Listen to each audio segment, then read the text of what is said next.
சமூக நலன் மற்றும் மகளிர் மேம்பாடு. தமிழ்நாட்டில் உள்ள அனைத்து பெண்களுக்கும் அண்ணனாகவும் தம்பியாகவும் இருந்து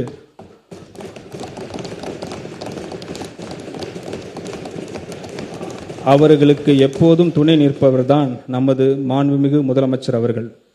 திருமணம் என்பது ஒவ்வொரு பெண்ணின் வாழ்விலும் ஒரு மகிழ்ச்சியான தருணமாகும். இந்த தருணத்தை கொண்டாடும் விதமாக தமிழ்நாட்டில் பெண்கள் அனைவரையும் தன் குடும்பத்தில் ஒருவராக கருதும் நமது மாண்புமிகு முதலமைச்சர் அவர்கள் அப்பெண்களின் திருமணம் நாளில் நமது அரசின் சார்பாக 8 கிராம் தங்க நாணயமும் ஒரு பட்டு புடவையும் அண்ணனின் சீராக வழங்க இருக்கிறார். இத்திட்டத்தினை செயல்படுத்த திருத்த வரவு செல்ல திட்ட மதிப்பீடுகளில் 812 கோடி ரூபாய் நிதி ஒதுக்கீடு செய்யப்படுகிறது. இந்த மாதிரி யூஸ்ஃபுல்லான இன்ஃபர்மேஷன்ஸை தெரிஞ்சுக்க தமிழ் ஜனம் சேனலை சப்ஸ்கிரைப் பண்ணுங்க.